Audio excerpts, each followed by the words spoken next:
Sudah tampil ya materi ya? Sudah, Pak. Udah, Pak. Baik. Udah, Pak.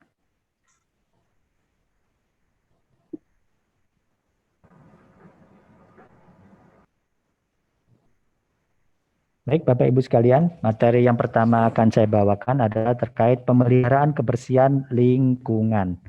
Bapak Ibu sekalian, kata lain daripada pemeliharaan kebersihan lingkungan ini adalah higien sanitasi. Bapak Ibu sekarang saat ini melaksanakan pelatihan higien sanitasi bagi penjamah makanan. Ya, jadi inti daripada materi ini sudah tercantum dalam judul atau nama kegiatan daripada pelatihan ini. Baik.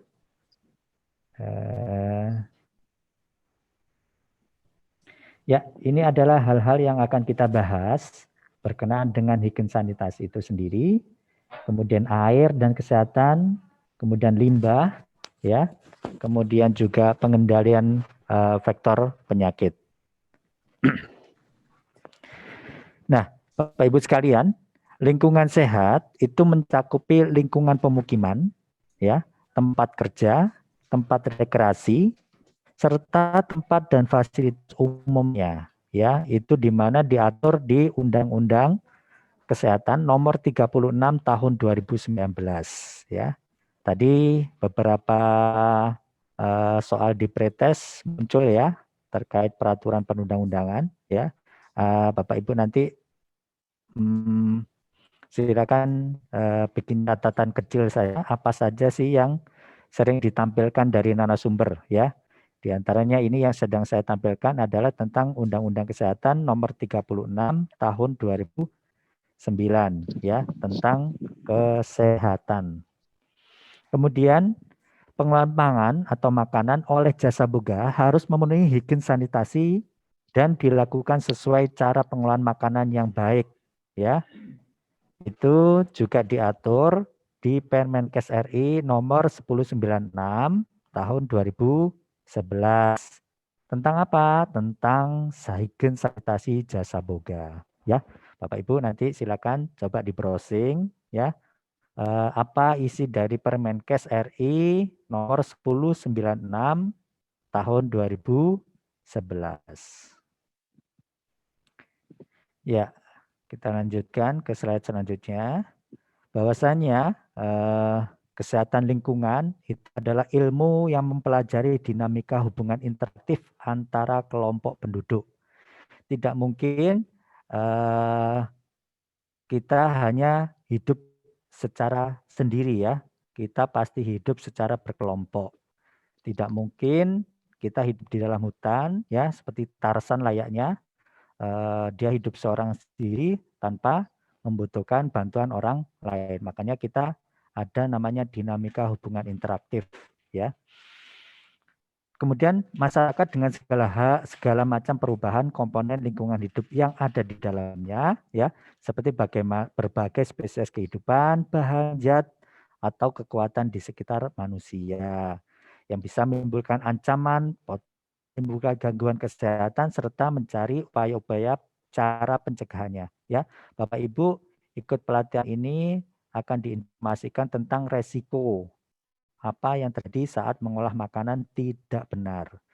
Dan kita akan mencoba mencari bagaimana upaya-upaya yang perlu dilakukan dalam upaya melakukan pencegahan agar resiko-resiko yang ada tadi bisa diminimalisir bahkan harus dihilangkan. Lingkungan ditujukan untuk mewujudkan kualitas lingkungan yang sehat ya Bapak Ibu, baik secara fisik, kimia, biologis maupun sosial. Ya, apa tujuannya? Yaitu untuk mencapai derajat kesehatan ya, setinggi-tingginya. Nah, bahwasanya kita tahu bersama tadi ada bahaya fisik, kimia, ya, biologis dan lain sebagainya. Itu diurai ya, diurai menjadi beberapa unsur. Di antaranya apa? Limbah cair ya, resiko terhadap limbah cair, resiko dari bahaya limbah padat, limbah gas, kemudian sampah yang tidak diproses sesuai persyaratan ya, itu juga menimbulkan resiko. Binatang pembawa penyakit atau kita biasa menyebutnya vektor, ya. Vektor adalah binatang pembawa penyakit. Kemudian zat kimia yang berbahaya bisa saja ada di makanan, ya. Kemudian kebisingan yang melebihi ambang batas, kita sangat berdampak di kota-kota besar.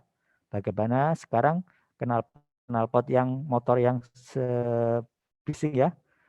Kepolisian juga sudah melakukan penindak tegasan terhadap mereka, diantaranya dari gangguan kebisingan. Kemudian radiasi sinar pengion, ya, kita banyak sekali radiasi di sekitar kita, bisa dari handphone, ya, dari lampu ultraviolet dan lain sebagainya. Air yang tercemar, ya, di kota-kota besar tidak lepas dari air yang tercemar. Bisa tercemar karena tinja, bisa tercemar karena kimia olahan buangan pabrik, ya, dan lain sebagainya. Kemudian udara yang tercemar, polusi, ya, polusi udara akibat knalpot, baik kendaraan roda 4, kemudian roda 2, bahkan kendaraan-kendaraan lain yang membutuhkan bahan bakar yang sangat besar. Cemarannya juga akan sangat besar. Kemudian yang terakhir, nah, adalah makanan yang terkontaminasi. Kita akan bahas bersama. Bapak Ibu sekalian, higien sanitasi, ya, tidak lepas dari 4 hal ini yang kita harus kendalikan. Apa? Ada makanan, orang, ya, tempat, dan perlengkapannya. Makanan yang kita produk atau kita produksi, kita hasilkan, tentunya harus diolah dengan baik dan benar, mulai dari pemilihan bahannya, cara penyimpanannya, cara pengolahannya, ya, cara penyajiannya, hingga terakhir dikonsumsi oleh customer, ya. Itu semua hal harus terpenuhi persyaratan kesehatannya. Orang, ya, orang yang melakukan pengolahan makanan, kukunya harus pendek, ya. Kemudian harus sesering mungkin mencuci tangan, ya. Kemudian memakai pakaian yang bersih. Kemudian apalagi? Tidak merokok saat mengolah makanan. Bayangkan kalau saat mengolah makanan sambil merokok, ya. Sangat tidak sehat. Kemudian apalagi? Setelah buang air kecil, buang air besar, ya. Jangan sampai tangan kita menyentuh langsung kepada makanan. Apa dampaknya? Cemarannya ada di tangan, ya. Tangan kita belum bersih, sudah memegang makanan. Bapak Ibu bisa bayangkan bagaimana makanan yang diolah, ya, mohon maaf kita sebutnya pedagang kaki lima. Ada tukang ketoprak, ya, mendorong gerobaknya keliling, ya. Setelah keliling sekian lama ternyata dia perutnya mules, pengen buang hajat. Kira-kira, ya, kira-kira pedagang tersebut kalau sudah tidak kuat menahan buang hajatnya, seketemunya bukan? Nggak mungkin, harus mencari pom bensin dulu yang jaraknya mungkin 5 kilo lagi, ya. Tidak mungkin mencari tempat yang strategi biasa gunakan kalau sudah mules sekenanya, ya. Ada selokan yang di dekat dia udah langsung mampir, ya. Begitu sudah terpenuhi hajatnya, kira-kira mencuci tangannya dengan baik dan benar? Apakah dengan menggunakan air mengalir? Apakah sudah menggunakan sabun? Nah, itu penting. Jadi hal-hal yang seperti itu kita wajib ketahui bersama. Nah, begitu dia nyampe gerobaknya kembali setelah buang hajat, ternyata sudah ada pelanggannya, ya. Kira-kira langsung dilayani atau dia, sebentar Bu, saya mau cuci tangan dulu. Nah, jadi itu hal-hal yang seperti itu perlu kita perhatikan bersama. Setelah orang, kemudian tempatnya, ya. Bagaimana tempat pengolahan pangan itu, ya, jauh dari tempat pencemaran, ya. Jangan sampai ada dapur, kemudian di dalamnya juga ada toilet yang pintunya asal-asalan, ya. Pintu daripada toilet itu sendiri ada di dalam dapur dan pintunya tidak memenuhi persyaratan sebagai pintu yang sebenarnya, ya. Binatang pembawa penyakit bisa keluar masuk dengan gampang, ya. ke toilet, ke dapur, keluar masuk dengan gampang. Kemudian apalagi kecoa, tikus dan lain sebagainya, keluar masuknya dengan gampang. Nah, itu bisa mempengaruhi daripada produk olahan kita. Kemudian apalagi perlengkapan, ya, perlengkapan dalam hal masak-memasak atau mengolah makanan juga harus diperhatikan. Apakah kualitas dari peralatan itu sendiri memenuhi syarat atau tidak, ya. Kemudian saat mencucinya kita sudah benar apa belum. Nah, nanti Bapak Ibu saat pelatihan ini akan diajarkan tentang beberapa hal tentang peralatan itu. Dan yang paling penting adalah bagaimana peralatan yang sudah dicuci dengan baik dan benar, ya, disimpan di tempat yang aman. Jangan sampai cara menyimpannya dapat mengakibatkan cemaran juga. Dari mana? Nanti kecoa gampang lewat. Dari peralatan-peralatan yang akan kita gunakan itu ternyata gampang dijangkau oleh lalat, oleh kecoa, oleh tikus dan sebagainya. Percuma kita sudah memilih peralatan yang bagus, mencucinya dengan benar, tetapi cara menyimpannya tidak tepat sehingga cemaran kepada peralatan itu akan terjadi. Bapak Ibu sekalian, ini ada satu tragedi di mana kejadiannya di India, ya.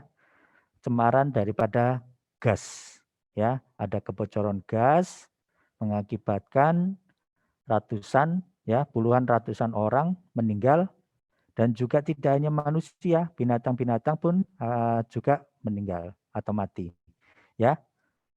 Ini adalah kejadian di tahun 1984, ya. Sehingga sehingga disebut sebagai tragedi kemanusiaan. Kebocoran gas itu juga perlu kita antisipasi bersama sehingga jangan sampai gas yang nanti diproduksi untuk kemanfaatan bagi umat manusia ternyata justru malah menimbulkan masalah. Nah, ada juga kasus pencemaran limbah B3 yaitu penatrina mata. Di mana logam berat, ya, yang ada di dalam limbah B3 itu ternyata bocor, ya. Tadinya adalah dibuang ke perairan dengan kemasan tertentu yang bisa diperkirakan aman, ternyata bocor, ya. Kemudian kebocoran dari limbah B3 tersebut dimakan atau dikonsumsi oleh ikan-ikan, kemudian ikan dikonsumsi oleh manusia. Nah, ternyata logam berat kalau ada di dalam tubuh ikan, nah itu mau dimasak seperti apapun tidak akan hilang sehingga mempengaruhi kesehatan manusia yang mengkonsumsinya. Yang tidak jauh dari kita adalah kasus di Teluk Buyat. Ini hampir sama terjadi pencemaran di perairan, ya, sama kayak di Teluk Minamata tadi. Bagaimana limbah B3 mencemari lingkungan di Teluk Buyat sehingga akhirnya ikan-ikan yang mengkonsumsi itu juga berdampak kemudian juga kepada manusianya juga. Nah, sekarang kita membahas tentang air, ya. Bapak Ibu sekalian, kita hidup tidak bisa tanpa air. Kita minum sehari semalam kira-kira butuh berapa liter air? Ya, kurang lebih 1,5 liter, ya. Kualitas air yang kita minum tentunya harus kualitas air yang sehat, ya. Apa aja disebut air yang sehat? Yaitu air yang memenuhi persyaratan secara fisik, secara kimia, secara bakteriologis, dan juga secara radioaktif. Bagaimana caranya agar air yang kita konsumsi itu betul-betul memenuhi syarat? Bagaimana kita tahu? Harus dilakukan uji atau pengujian, ya. Kalau secara fisik kita bisa tahu dari apa kira-kira? Kalau dilihat air itu jernih, tidak berwarna, ya. Kemudian kalau kita minum tidak berasa, ya. Kemudian apa lagi? Tidak berbau. tidak berbau. Nah, itu penting ya. Kalau berbau bisa bakteri timbul atau berkembang biak di dalamnya ya. Oh, aromanya kok seperti aroma apa ya? Bangkai. Nah, itu berarti mikroorganisme sudah berkembang biak di dalam air itu. Oh, aromanya aroma besi. Nah, berarti kandungan seng atau zat besinya tinggi. Nah, hal-hal seperti itu kita harus lakukan uji. Di mana ujinya? Harus di laboratorium karena kita tidak bisa menguji hanya dengan kasat mata. Kalau kasat mata itu hanya persyaratan fisik ya, itu pun tidak lengkap. Secara kimia kita harus ujikan, secara bakteriologis pun demikian, secara radioaktif juga perlu. Nah, apalagi kebutuhan kita minum sehari-hari menggunakan air. Kalau ada cemarannya, kemudian kita minum dan itu kita lakukan secara terus-menerus, tentunya akan mempengaruhi kesehatan kita. Baik, Bapak Ibu sekalian. Nah, sumber air ya, air itu ada air angkasa, air di atas permukaan tanah, air di bawah permukaan tanah. Kalau air angkasa kita bisa menyebutnya air hujan atau bisa embun ya. Beberapa lokasi di dunia ini penduduknya memanfaatkan jaring-jaring untuk menangkap embun ya. Mungkin juga susah untuk mencari sumber air. Di antaranya menggunakan air embun tadi. Kemudian air di atas permukaan tanah ya, kita menyebutnya air laut, air sungai ya. Kemudian air yang membeku ya, mungkin sungainya membeku dan membentuk es. Danaunya pun demikian ya. Kemudian juga kita bisa menyebut air bendungan juga. Itu sebagai sumber-sumber air permukaan. Kemudian juga air di bawah permukaan tanah ya. Itu kita bisa menyebutnya air sumur pompa ya, air sumur bor ya, dan lain sebagainya. Kemudian peran air. Tadi saya singgung sedikit bagaimana kita bisa terpengaruhi derajat kesehatan kita karena kualitas air yang tidak sehat. Air dapat berperan mengganggu kesehatan manusia. Media penyebaran penyakit secara langsung kepada manusia. Contohnya, kalau air tercemar oleh tinja, kemudian kita minum, kira-kira perut kita aman atau tidak? Ya, pasti akan terjadi gangguan. Kemudian media perkembangbiakan penyakit, ya. Pasti kalau air kita biarkan tergenang, ya, maka bibit penyakit akan berkembang biak di dalam air itu. Secara terus-menerus akan mengganggu kehidupan atau kesehatan kita. Kemudian penyebab penyakit pada manusia, ya. Tadi mungkin di narasumber sebelumnya disampaikan beberapa penyakit ya, akibat makanan. Nah, termasuk juga penyakit yang ditimbulkan dari air. Bapak Ibu sekalian, ini kebutuhan akan air di negara maju ternyata kurang lebih butuh 500 liter per orang per hari ya. Apa saja itu? Untuk minum, untuk mandi, ya, untuk mencuci, untuk membersihkan kendaraan, ya, untuk menyiram tanaman dan lain sebagainya, ya. Tetapi kok dalam tayangan-tayangan film, ya, di negara-negara maju, ya, mereka jauh lebih disiplin menghemat air dibanding kita. Apa contohnya? Saat mereka menggunakan air untuk bersih-bersih saat buang air besar contohnya, ya. Mereka sangat hemat. Boleh di-unmute panitia, di-mute ya. Mohon di-mute dulu. Bagian apa nih?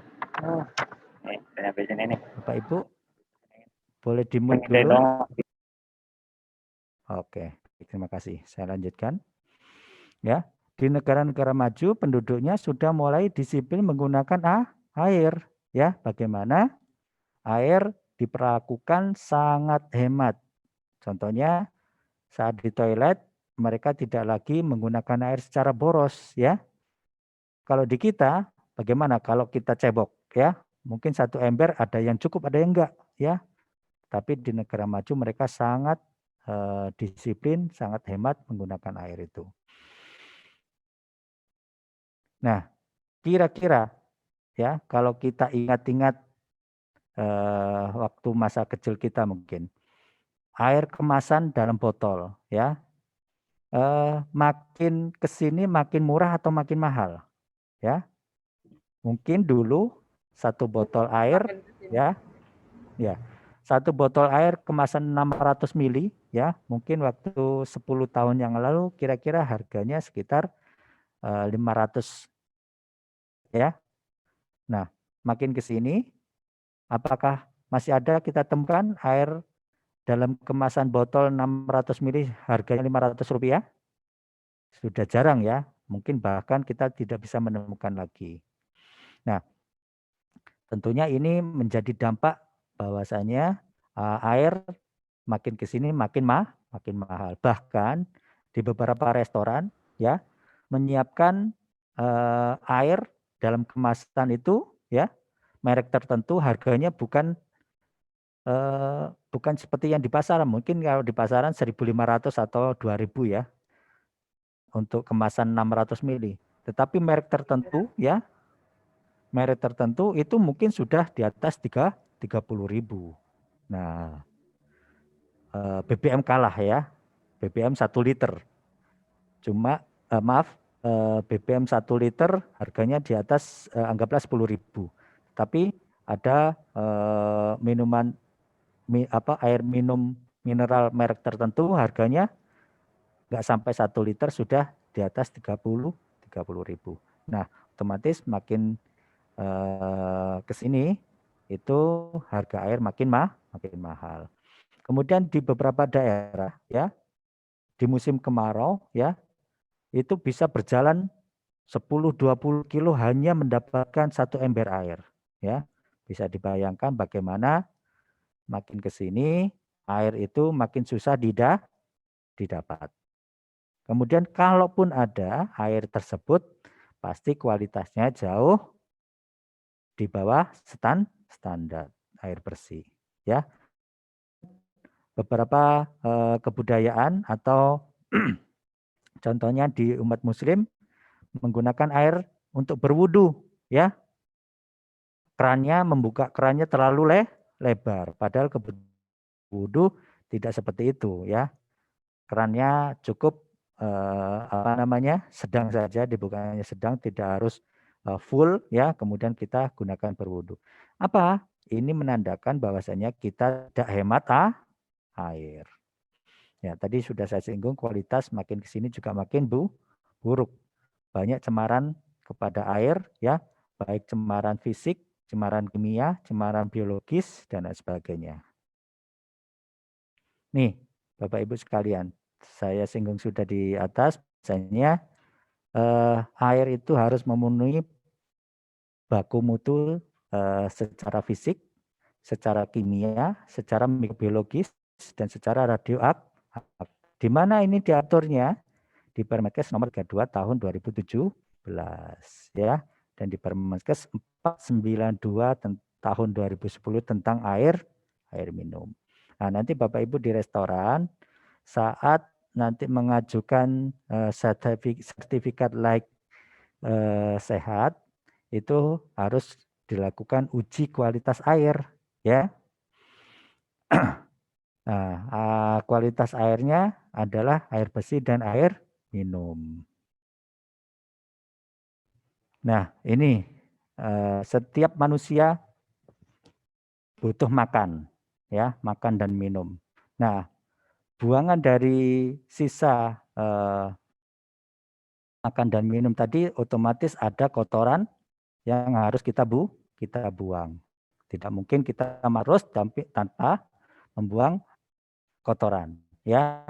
Nah, kotoran tersebut harus kita kelola dengan tepat. Jangan sampai ya sisa dari proses pencernaan makanan tersebut ya justru mengakibatkan cemaran terhadap lingkungan ya. di mana kotoran tersebut atau yang kita biasa sebutnya tinja itu pasti mengandung berbagai macam penyakit di dalamnya ya. Dan ini menjadi media berkembangbiaknya penyakit yang bisa saja secara langsung itu mencemari air, mencemari makanan atau bisa dibawa oleh vektor, yaitu apa? Hewan atau serangga pembawa bibit penyakit.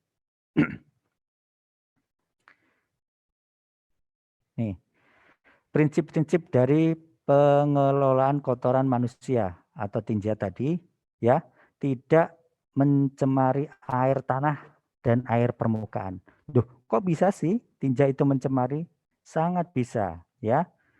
Bapak Ibu, di Jakarta ini banyak sekali ya kloset atau jamban atau kita bisa biasa menyebutnya kloset ya.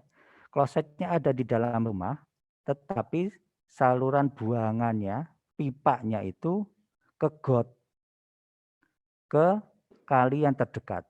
Artinya mereka tidak mempunyai septic tank. Apa yang terjadi?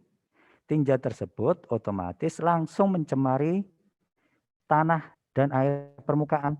Ya, kita tadi sudah belajar air permukaan ya. Apa itu air permukaan? Air yang ada di atas permukaan tanah, ya, yaitu air sungai, ya, kemudian air danau, air laut dan lain sebagainya. Itu air permukaan. Nah, kalau itu dilakukan secara terus-menerus, kemudian orang lain di sekitar dia, ya, di sekitar air permukaan itu melakukan hal yang sama, otomatis cemaran terhadap air permukaan dan tanah juga akan semakin tinggi.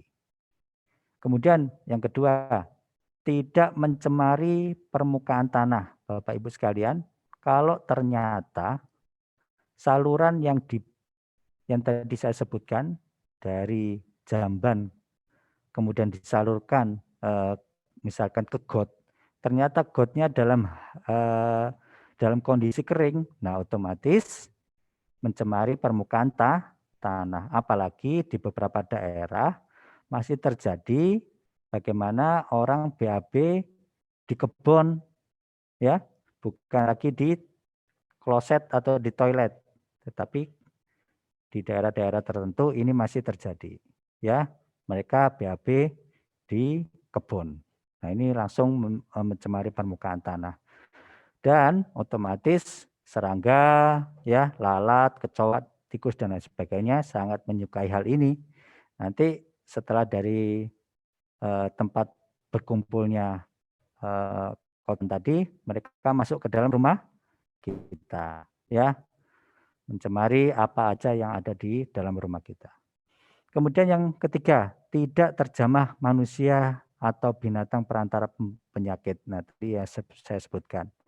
Bahwasanya prinsip pengolahan kotoran manusia ini harus dikelola jangan sampai terjamah oleh manusia. Kita mungkin di beberapa daerah tertentu ya, mungkin kita saat dulu PKL atau PKN, waktu mahasiswa ya, kita bisa ditempatkan di daerah-daerah yang memang mereka masih belum mempunyai tadi jamban atau toilet atau kloset ya, sehingga kita lewat daerah tertentu tercium aroma yang tidak enak. Nah, ini otomatis ya cara mengelola tinjanya tidak dibuang sembarangan, sangat memungkinkan keinjak oleh kita yang lewat, sangat dimungkinkan binatang pembawa penyakit untuk datang ke situ dan kembali lagi masuk ke rumah kita.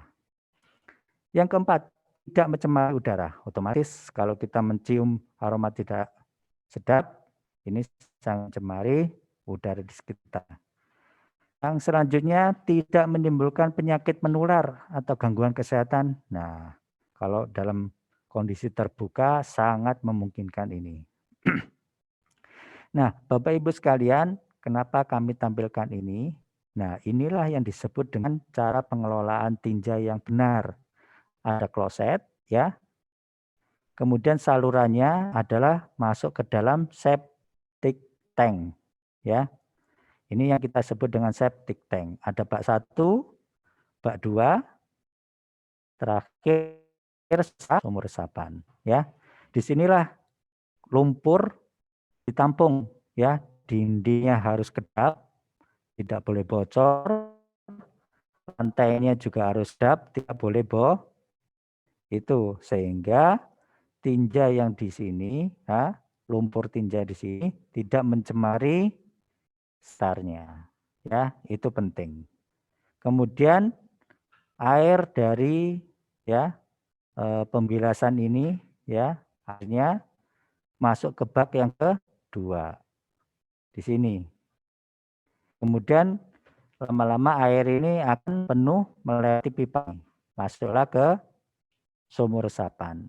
Di sini boleh air yang di sini sudah boleh meresap ke dalam tanah.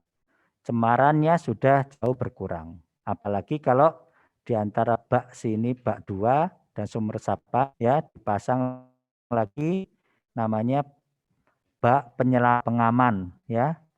Bisa kaporit dimasukkan di sini. Jadi air yang keluar melalui pipa ini melewati kaporit dulu, ya, disinfektan dulu, ya, baru masuk ke sumur resapan. Itu jauh lebih aman. Nah, silakan Bapak Ibu ingat-ingat kapan terakhir manggil tangki sedot septic tank, tangki sedot WC, ya. Kalau ternyata di rumah Bapak Ibu kalian sudah bertahun-tahun tidak dilakukan penyedotan, ya, penyedotan septic tank, sangat dipastikan septic tank yang ada di rumah Bapak Ibu sekalian sudah bocor, ya, sudah bocor. Jadi logikanya karena septic tank ini adalah kedap, makanya lumpurnya makin lama makin tinggi karena dia air saja yang masuk resapan, sedangkan lumpurnya masih tetap di sini. Nah, otomatis kalau kita gunakan semakin lama, lumpur ini akan semakin tinggi dan butuh dilakukan penyedotan. Kalau itu tidak pernah kita lakukan, otomatis lumpur ini masuk ke dalam sela-sela lubang di sekitar ini. Makanya disebut atau Bapak Ibu PD, septic tank saya tidak pernah penuh.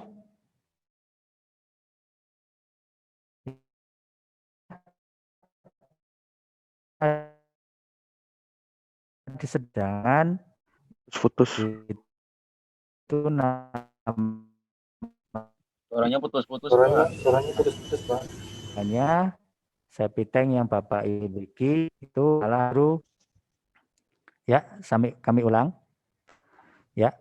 Jadi jangan terlalu percaya diri bahwasanya septic tank yang Bapak Ibu gunakan baik di rumah maupun di restoran kalau tidak pernah disedot itu adalah septic tank yang baik. Justru septic tank yang baik adalah semakin sering dilakukan penyedotan, ya.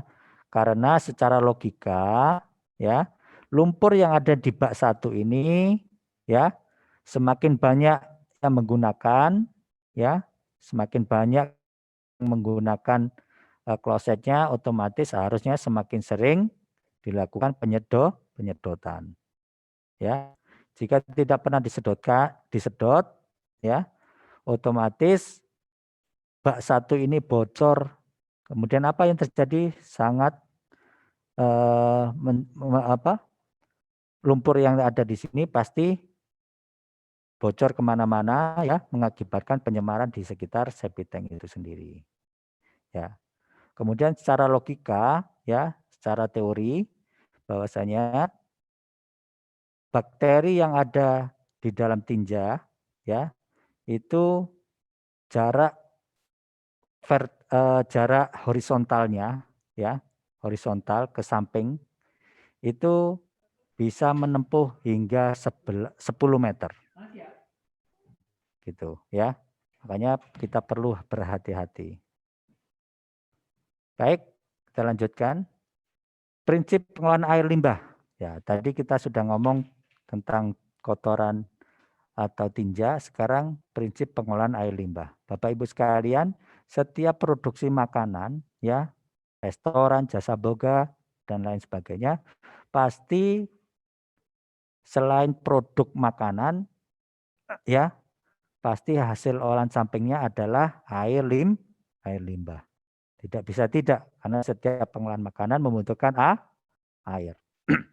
Nah, itu juga harus dilakukan pengolahan secara efektif, efisien, dan memenuhi syarat.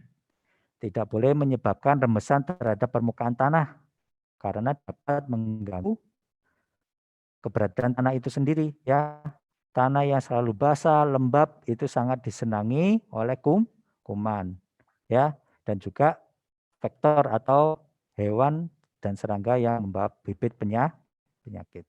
Kemudian tidak diperkenankan mencemari sumber air bersih, ya. Jadi jangan sampai seperti layaknya septic tank tadi, ya. Air yang kita hasilkan dari efek dari produk yang di rumah makan atau restoran yang kita punya, justru air limbahnya mencemari lingkungan sekitar. Bahkan sumber air bersih kita juga tercemar karena air limbah itu sendiri. Kemudian jadi salurannya itu tidak boleh terbuka, gampang, vektor atau serangga pembawa penyakit masuk keluar masuk ke dalam saluran yang terbuka tadi. Nih, ini adalah gambar di mana saluran pembuangan air limbah yang memenuhi syarat, ya.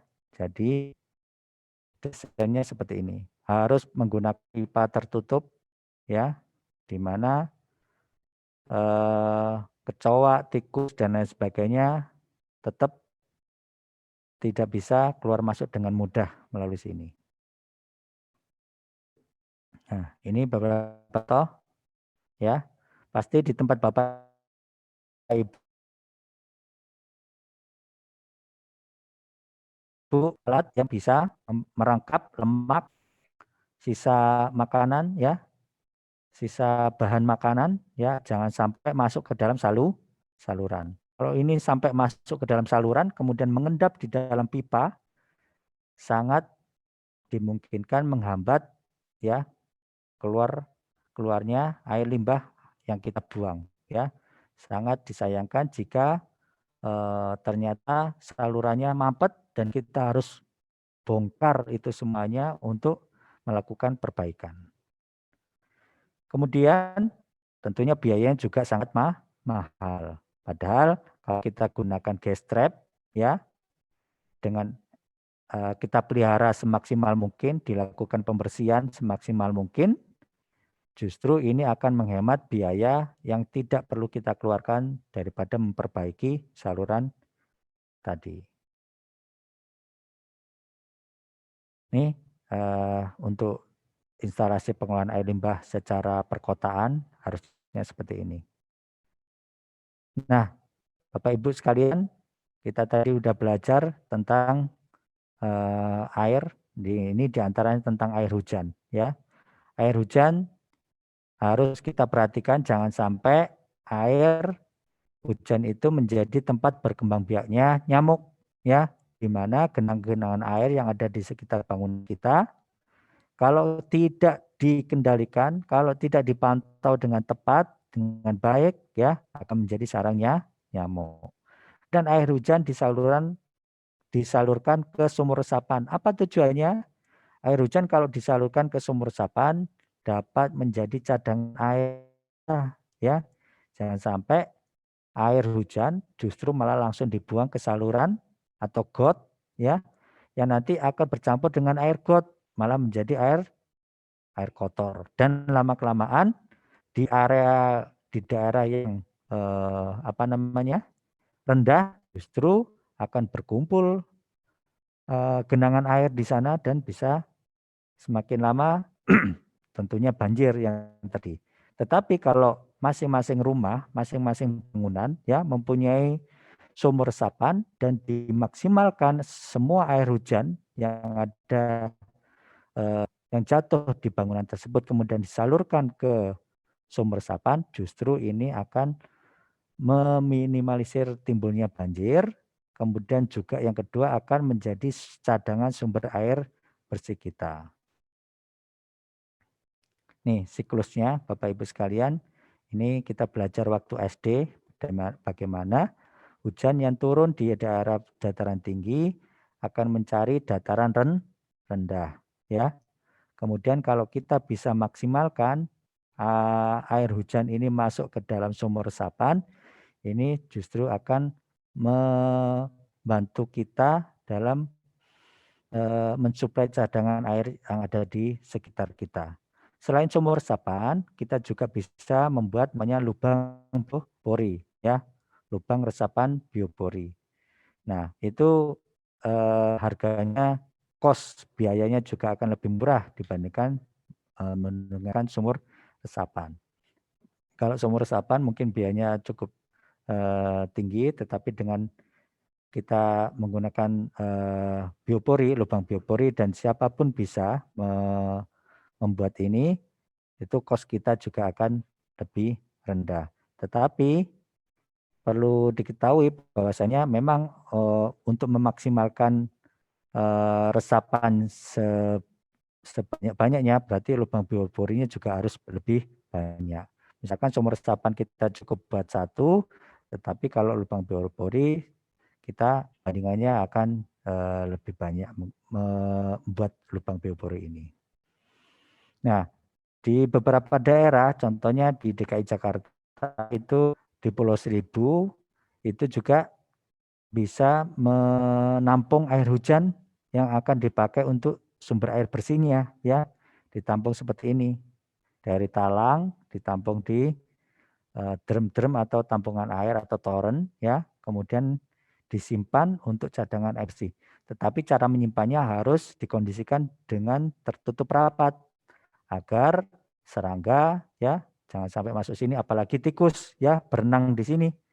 Nah, nantinya akan mengkontaminasi air yang akan kita gunakan.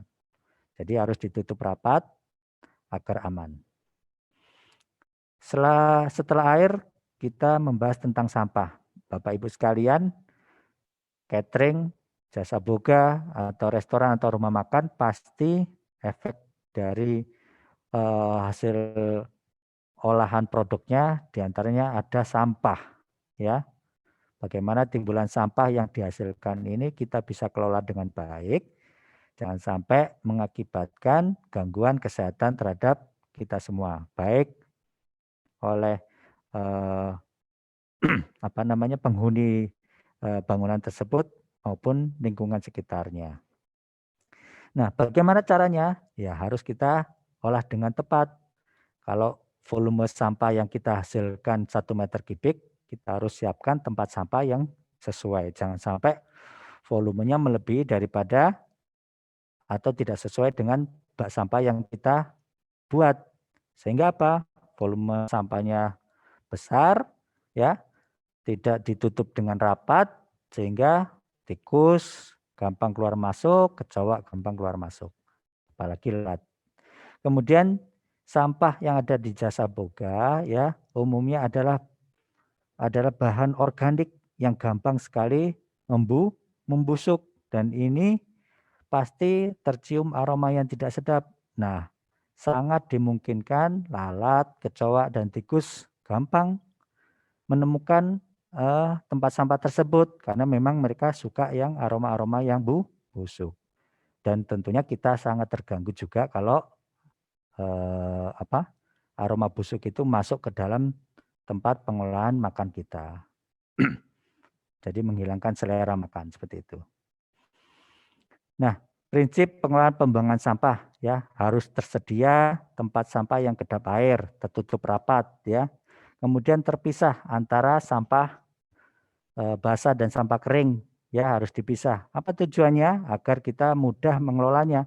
Sampah basah kita bisa gunakan sebagai pupuk, sampah kering, ya, kita bisa jual kembali, ya, yang bisa menjadikan income buat kita. Kemudian menghindari mengisi tempat sampah melampaui batas. Tadi yang saya sampaikan di awal. Jangan sampai sampah itu over ya, over sehingga tempat sampah tidak bisa tertutup dengan rapat. Kemudian kondisi harus selalu bersih ya. Jangan sampai itu tadi kecoa, tikus, kucing dan lain sebagainya gampang keluar masuk. Kemudian prinsip 3R ya, kita wajib lakukan. Kemudian sampah sampah basah tidak boleh ditampung di tempat sampah tersebut melebihi 2 kali 24 jam. Nah, otomatis gampang membusuk tadi. Nih, Bapak Ibu, bisa kita gunakan sampah basahnya menjadi pupuk. Nah, Bapak Ibu sekalian, tadi saya singgung di awal bagaimana apakah bisa tinja itu masuk ke mulut kita? Sangat bisa. Dari mana? Nah, ini. Dari metrik yang ada di sini, kotoran mulut. Bisa enggak? Bisa. Melalui mana? Tangan. Tadi contohnya, tukang ketoprak ya. Habis BAB tidak mencuci tangan ya. Tidak mencuci tangan dengan tepat. Akhirnya kuman berkembang biak di tangan ya. Saat dia menyajikan atau mengolah makanannya untuk pelanggannya ya, otomatis dari tangan yang terkontaminasi tinja masuk ke dalam makanan ya. Kemudian makanan dimakan oleh customernya. Tuh. Dari mana lagi? Lalat ya. Lalat sangat suka tinggal di tempat kotor ya. Kemudian kebawa ke makanan, ke mulut. Dari mana lagi? Dari tanah. Ya, tanah yang terkontaminasi tinja tadi ya, ke makanan, ke mulut. Dari air sangat mungkin ya. Bagaimana cara memutusnya? Ya, ini harus dikelola dengan baik. Buatkan septic tank yang tepat, yang rapat, jangan sampai bocor ya. Sehingga sehingga lalat ya tidak keluar masuk dengan gampang ke dalamnya. Kemudian tangan kita dicuci dengan bersih ya. Itu dicuci. Ya, jangan sampai tinja terkontaminasi tangan kita terkontaminasi oleh tinja, kemudian kita gunakan untuk menyajikan ke customer. Oke, nah ini adalah beberapa fasilitas sanitasi yang perlu kita siapkan ya agar pengolahan makanan kita lebih aman. Nah, Bapak Ibu sekalian, tempat sampah yang sudah kita biasa punya ya harus dipisahkan antara yang di dalam dapur dengan yang area luar. Jangan sampai tertukar ya, dikasih tanda baik pewarnaannya maupun pakai label. Apa tujuannya? Kalau yang sudah biasa di dalam ruangan, kita harus perlakukan dia sebersih mungkin. Jangan sampai tempat sampah yang kita gunakan tidak pernah dicuci, apalagi letaknya ada di dalam dapur. Nah, bagaimana udara di dalam dapur juga tidak terkontaminasi oleh tempat sampah yang tidak pernah dicuci tadi. Nih, Bapak Ibu sekalian, pengendalian serangganya ya. Bagaimana upaya kita jangan sampai ada lalat ada di dalam tempat pengolahan kita ya. Jangan sampai kecoa, tikus, nyamuk pun ada di tempat pengolahan makanan kita. Beberapa restoran ya ada brand luar negeri, ternyata mereka masih mentoleransi adanya lalat. Nah, kalau kami di jajaran Dinas Kesehatan tetap kalau kami survei atau tinjauan lapangan ke restoran atau jasa boga, kami tetap tidak mentoleransi adanya lalat ya. Sehingga kalau ada temuan lalat, tikus apalagi ya melihat fisiknya pasti kita akan minta untuk perbaikan terlebih dahulu. Nih, lalat habitatnya seperti ini. Ya, Bapak Ibu nanti bisa lebih dalam untuk baca-bacanya. Ini jenis-jenis lalat. Ya, ada satu spesies lalat yang kalau kita biasanya siklus lalatnya adalah seperti ini. Dari mulai telur, ya, kemudian instar 1 larvanya, instar 2, instar 3, kemudian prepupa, kemudian pupa. Nah, itu ada satu jenis lalat di mana dia itu langsung di larva, baik instar 1 atau instar 2 yang sudah kelihatan bergerak-gerak ya. Nah, itu di beberapa kasus contohnya sedang viral adalah di burger ya. Ada burger yang sangat terlihat belatungnya. Nah, itu bisa saja karena tidak melakukan towing-nya tidak tepat ya. Towing dibiarkan di atas meja kemudian lalat hinggap di situ, kemudian saat memasaknya tidak matang atau memang saat itu ada satu jenis lalat yang hinggap di burger yang akan disajikan. Sehingga burger itu sudah terkontaminasi oleh satu jenis lalat yang dia bertelurnya sudah langsung jenis di instar larva ya. Tidak di model embrio atau model telur. Tetapi begitu dia bertelur itu langsung di instar larva. Nah, kita lanjutkan siklusnya hidup lalat seperti ini. Cuma 8 hingga 22 hari saja ya. Kemudian lalat itu kuat bang, menantang arah angin sangat kuat ya. Kemudian bertahan hidup di rumah atau suhu panas 30 hingga 35 derajat. Pola hidupnya, tempat perindukannya seperti ini, sangat menyenangi tempat-tempat yang kotor ya. Kemudian kebiasaan makannya ya, tertarik pada seluruh jenis makanan yang disukai manusia. Gula, susu, makanan lain ya. Kotoran juga baik kotoran manusia maupun kotoran hewan. Sangat senang. Kemudian tempat beristirahatnya ya, seperti ini. Lalat merupakan serangga yang menyukai cahaya ya. Kemudian tata laksana pemantauan Bapak Ibu sekalian, mohon nanti disampaikan ke pimpinan, ke manajer ya, bahwasanya perlu adanya pemantauan secara berkala. Bu checklist yang paling gampang diisi, sampaikan kepada seluruh karyawan bahwasanya jika melihat lalat langsung contreng. Ya. Apa tujuannya? Jadi kita bisa evaluasi dalam 1 bulan berapa kali ditemukan lalat. Ya, tujuannya apa? Sehingga kita bisa mengendalikan, jangan sampai terlalu sering ada lalat. Dalam 1 bulan cukuplah sehari lah ada lalat. Yang 29 hari bebas lalat. Tujuannya seperti itu. Dari pembuangan limbah yang tidak tepat, ya pengelolaan sampahnya tidak tepat, itu sangat mengundang lalat. Itu kita bisa benahi dari situ. Nih, bagaimana cara pengendaliannya? Harus jaga kebersihan, memodifikasi bangunan. Jadi jangan sampai ada celah yang bisa memudahkan keluar masuknya lalat. Kemudian kita gunakan insect killer atau fly catcher atau fly trap. Tetapi penggunaannya harus tepat, jangan sampai ya fly catcher atau insect killer yang kita gunakan justru menjadi bumerang. Contohnya alat masuk ke dalam insect killer itu ternyata yang mode setrum ya malah mental kepada makanan yang akan kita sajikan. Jangan sampai seperti itu. Coba ya Bapak Ibu sekalian, kita sangat sering sekali ya menemukan cowok di tempat pengolahan pangan.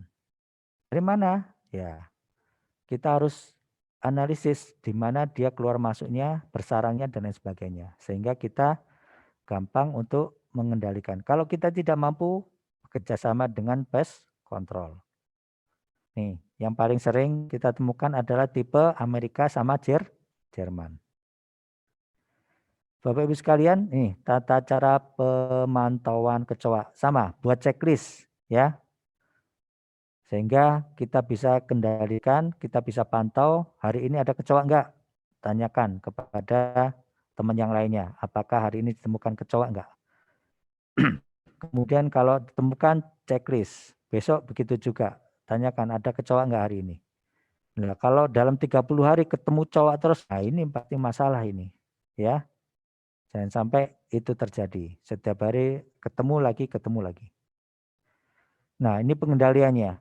Ya, yang paling riskan adalah menggunakan bahan kimia. Yang tentunya bahan kimia ini bisa mengakibatkan gangguan kesehatan terhadap kita. Ya, tikus, Bapak Ibu sekalian, ya, tadi di pretest, ya, ada penyakit bawaan tikus. Apa kira-kira? Ada bisa jawab? Leptospirosis. Nah, betul, leptospirosis, ya. Jadi diingat-ingat kalau ada soal lagi apa penyakit yang dibawa oleh tikus adalah ini, ya. Oke.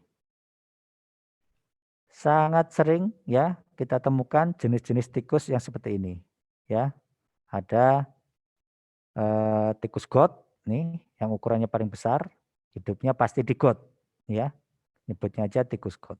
Kemudian tikus atap, ya. Nah, ini yang paling kecil lagi mencit. Nah, ini semuanya adalah sangat mungkin ada di sebuah restoran, ya, tempat bangunan pengelola makanan, ya, di catering dan lain sebagainya. Nah, kita harus kendalikan jangan sampai itu terjadi, ya. Kalau sama harus dilakukan pemantauan, ya. Tanyakan kepada teman semuanya apakah hari ini menemukan tikus. Jangan sampai tikus yang dimaksud itu harus wujudnya, tetapi jejaknya itu saja sudah dikatakan sebagai ada tikus di situ. Kotorannya ya pasti Bapak Ibu paham banget bentuk ya karakteristik daripada kotoran tikus. Kalau menemukan kotoran tikus, nah pasti ada tikus di dekat situ. Nah kita harus identifikasi seperti itu. Nih tata cara pemantauannya tikus ya, baik itu dari kotorannya, bekas gigitannya, ya, bekas jalannya, apalagi lihat fisik tikus itu. Kemudian cara pengendaliannya, ya, membuat tikus tidak menyukai untuk tinggal, ya. Semua pintu, celah dan lain sebagainya harus ditutup rapat. Bapak Ibu sekalian, biasanya di tempat pengelola makanan ada cerobong asap, ya. Cerobong asap, baik itu elektrik atau yang manual, pakai benar-benar berupa cerobong. Nah, kalau yang berupa cerobong itu dipastikan harus rapat daripada tikus, ya. Asapnya bisa keluar dengan maksimal, tapi tikus tidak bisa keluar masuk dengan mudah. Harus dimodifikasi. Kemudian sisa makanan jangan sampai ditinggal, ya. Itu menjadi mengundang tikus. Kemudian bahan pangan, ya, dry store-nya. Dry store-nya pun demikian, harus ditata sedemikian rupa jangan sampai tikus mudah mengaksesnya. Kemudian penangkapan tikus ya, mungkin Bapak Ibu kalau tidak bisa melakukan sendiri harus bekerjasama dengan pes kontrol. Nih, bisa pakai lem, bisa pakai pengumpanan ya, bisa menggunakan predator. Mungkin nggak di sebuah restoran menggunakan predator ya, memelihara ular gitu? Nggak mungkin ya. Oke. Kemudian bisa menggunakan alat pengusir tikus ya, ultrasonik. Kemudian bisa menggunakan perangkap ya. Dan yang terakhir menggunakan racun. Nah, perlu diperhatikan kalau menggunakan racun jangan sampai racun justru menjadi bumerang buat kita.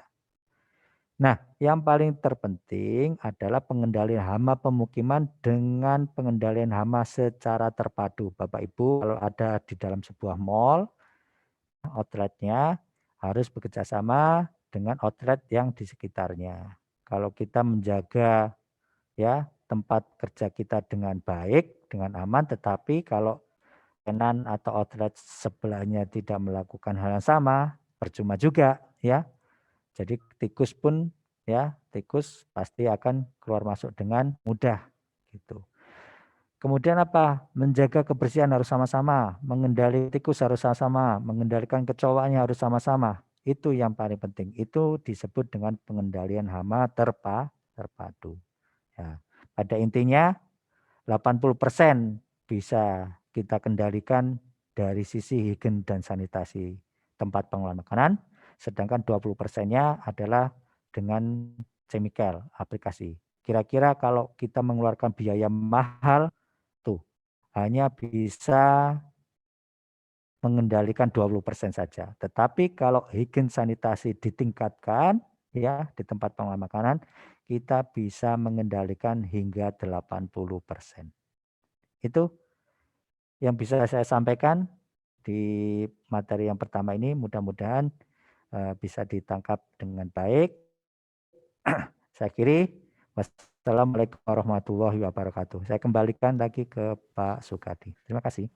Waalaikumsalam warahmatullahi Assalamualaikum warahmatullahi wabarakatuh. wabarakatuh. Terima kasih.